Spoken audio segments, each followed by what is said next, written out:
আসসালামু আলাইকুম এভরিওয়ান, কেমন আছেন সবাই? আশা করি সবাই অনেক ভালো আছেন। আল্লাহ তাআলার অশেষ রহমতে আমরাও ভালো আছি।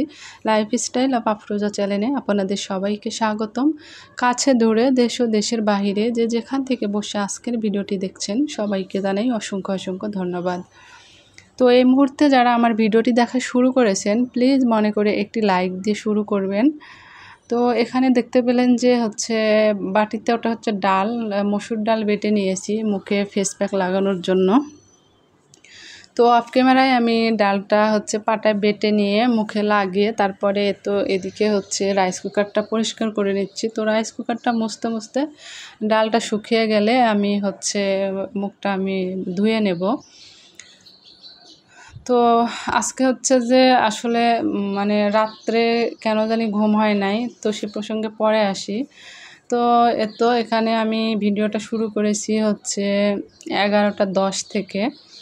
তো এখন তো দিন ছোট হয়ে গেছে, তো ভাবছিলাম যে একটু তাড়াতাড়ি রান্নাটা শেষ করে আজকে তাড়াতাড়ি গোসলটা করে নেব। যেহেতু রাত্রে ঘুমায় না, শরীরটা এত বেশি লাগতেছে, আর চোখের নিচ দিয়ে মনে হচ্ছে যে কালি কালি পড়ে গেছে। এই কারণে আমি আর কি একটু ডাল বেটে নিলাম মুখে দেওয়ার জন্য। তো ডাল মুখে দিয়ে আমি রাইস কুকারটা পরিষ্কার করে নিলাম, মুছে নিলাম আর কি। তারপরে ঘরে দেখলাম একটু ঝুল হয়েছে, তো ঝুলগুলো পরিষ্কার করে নিলাম। তো ঝুলগুলো পরিষ্কার করে নিয়ে আমি ঘরের এই যে গ্রিলগুলো একটু মুছে নিলাম, বাহির থেকে গ্রিলগুলো মুছে নিচ্ছিলাম।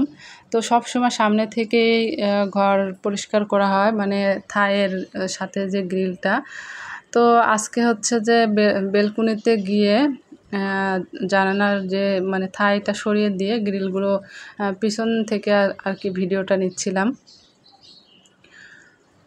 তো আসলে কি যে এমনিতে রাস্তার ধারে বাড়ি হলে এমনিতেও অনেক বেশি ধুলা আসে, তাছাড়াও ধুলা তো কোত্থেকে যা আসে, ভিতরে বাড়ি হলেও যা, রাস্তার সাথে বাসা হলেও তাই। তো যাই হোক, এদিকে আমি সবগুলো মুছে নিলাম, মুছে নিয়ে ঝেড়ে তারপরে অফ ক্যামেরা আমি ঘরটা ঝাড়ু দিয়ে নিয়েছি পরিষ্কার করে। তো তারপরে এখন আমি রান্না করে নেব। তো তার আগে আপনাদের দেখাই, এই যে এটা রাত্রের ভিডিও। তো হঠাৎ করে আজকে কেন জানি ঘুম আসছিল না, তো রাত 12টা 12:30 পর্যন্ত আমি সব আপুদের ভিডিও দেখি, আপু ভাইয়াদের ভিডিও দেখি। তো ভিডিও দেখতে দেখতে তখন আমি তো ঘুমিয়ে যাই 12টার মধ্যে, 12:30টার মধ্যে। আগে 11:30টার মধ্যে ঘুমিয়ে যেতাম, এখন সবার ভিডিও অনেক বেশি, সব দেখতে দেখতে অনেকটা দেরি হয়ে যায়। তো ঘুম আসতেছিল না। তারপরে ভাবলাম যে মোবাইলটা রেখে ঘুমাই, তাও ঘুম আসে না। এই যে দেখতে পাচ্ছেন যে 3:10 বাজে, রাত 3:10। তো 2:15 দিকে আমি উঠে গেছি, ভাবলাম যে তাহাজ্জুদের নামাজটা পড়ি। অনেকক্ষণ থেকে উঠবো ভাবতেছি, এদিকে ঘুম আসতেছে না, আবার উঠবো সেটারও শরীরে এনার্জি পাচ্ছি না। অনেকটা রাত হয়ে গেছে, তো যেহেতু ঘুম হয়নি এই জন্য এনার্জি আসতেছে না। তো ভাবলাম যে যেহেতু জেগেই আছি, অন্য সময় তো কোনো দিন জাগা পাই, কোনো দিন পাই না, তো উঠে নামাজটা পড়ি। তো আলহামদুলিল্লাহ নামাজটা শেষ করে আমি জায়নামাজটা গুছিয়ে আরেক রুমে রাখতে যাচ্ছিলাম। তো নামাজ শেষ করে আগে পানি খেলাম, 1 গ্লাস পানি খেয়ে জায়নামাজটা আরেক রুমে রাখতে যাওয়ার সময় মনে হলো যে একটু ফুটেজ নিই। আর এখন রাত কয়টা বাজে? 3:10 বাজে। তো একটু ফুটেজ নিলাম। আর মেয়ে ঘুমাইয়াছিল, এই জন্য আমি ঘরের লাইটটা আর জ্বালাইনি, জিরো লাইটটা দিয়ে আর বাইরের যে ডাইনিংয়ের লাইট, বড় লাইটটা জ্বালিয়ে রেখেছিলাম। আর ওই ডাইনিংয়ের লাইট দিয়ে ঘরের ভিতরে সব জায়গায় আলো হয়ে গেছে। ঘরে একবারে পুরোপুরি আলো হলে তো আসলে ঘুম ওভাবে আসবে না, সে কারণে ওটার আলোতে আর জিরো লাইটটা জ্বালিয়ে রেখেছিলাম। তো মেয়েও অনেক রাত পর্যন্ত জেগেছিল আমার সাথে, তারপরে ও ঘুমিয়ে গেল। আমি যখন উঠি নামাজের জন্য, তখন ও দেখি যে একটু খুসখুস করতেছে, লড়তেছে। তো তারপরে ও ঘুমিয়ে যায়। ও অনেকটা রাত ও তো জাগে, আর আমি তো আর এত রাত জাগি না, ও পড়ার জন্য জাগে অনেক সময়। তো যাই হোক, তো আমি সব কাজ কাম সেরে রান্না করতে চলে এসেছি। তো আজকে খুব তাড়াতাড়ি রান্নাটা করে নিচ্ছি, একদম 12টা বাজতে বাজতে সব কাজ কমপ্লিট করে ফেলি। কারণ ওই যে বললাম যে রাত জেগে শরীরে একদমই এনার্জি পাচ্ছি না, ম্যাচ ম্যাচ করতেছে, ভালো লাগছে না। তো এখানে আমি হচ্ছে যে ধুমা আর আলু দিয়ে রুই মাছ একটু রান্না করব। তো এর আগে আমি একদিন ধুমা ভাজি করে খেয়েছিলাম, আর আজকে রুই মাছ দিয়ে রান্না করতেছি। তো এই তরকারিগুলো কিন্তু আমি আগে পছন্দ করতাম না। তো আমি এই পর্যন্ত 2 দিন কিনা হলো আর কি, আর অল্প পরিমাণেই কিনি, যেহেতু আমরা মানুষ দুজন। তো আপনি যদি কাউকে সম্মান করেন বা আপনি যদি কাউকে সম্মান দিয়ে কথা বলেন, তাহলে আপনাকেও সবাই সম্মান করবে।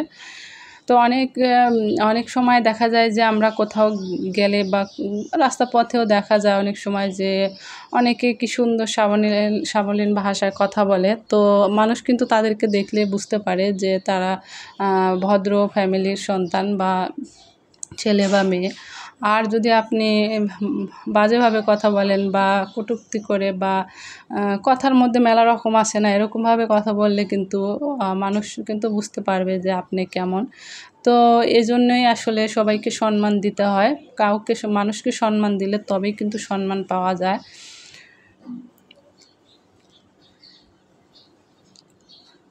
আর যতটুকু চেষ্টা করব, পৃথিবীতে কেউই বাঁচতে আসেনি, সবাই একদিন মারা যাব। তো আমার মনে হয় যে আমার মনে হয় যে আমি কারো যদি উপকার না করতে পারি, তবে আমার দ্বারায় কারো ক্ষতি হোক এটা আমি কখনোই চাইব না, বা আমার দ্বারা কখনোই ক্ষতি হবে না। তো এতটুকুই, যে এটুকুই থেকে যাবে দুনিয়াতে, আর কোনো কিছুই না। তো যাই হোক, আজকে হচ্ছে তো রান্নাটা হয়ে গেছে। আর আজকে আমি হচ্ছে তো মাছটা ভেজে নিয়ে রান্নার বিষয়ে তেমন কোনো কথা বলিনি। মানে মাছটা ভেজে তরকারি কষানোর সময় আজকে মাছ দিয়ে একটু মানে কষিয়ে নিয়ে তারপরে সামান্য পরিমাণ পানি দিয়েছি, যেহেতু ধুমা থেকে এমনিতে পানি বের হয়, সে কারণে আর কি। আর এমনিতে মানে রাত জাগার জন্যে, ঘুমা না হওয়ার জন্যে মানে খাওয়ারও মানে রুচি ছিল না। সকালে সেরকম মানে কিছুই খাইনি, একদমই হালকা মানে খেয়েছি। একটা ডিম মানে পোস্ট করেছি, সেই ডিমটা আমি পুরো খেতে পারিনি, মানে এত খারাপ লাগছিল। তো যাই হোক, তবে এই তরকারিটা দিয়ে আমি দুপুরে ভালোভাবে ভাত খেয়েছি, খুবই ভালো লেগেছে। আর খাওয়ার পরে ভয়েসটা দিচ্ছি। তো যাই হোক, আমি একদম ভিডিও শেষ পর্যায়ে চলে এসেছি।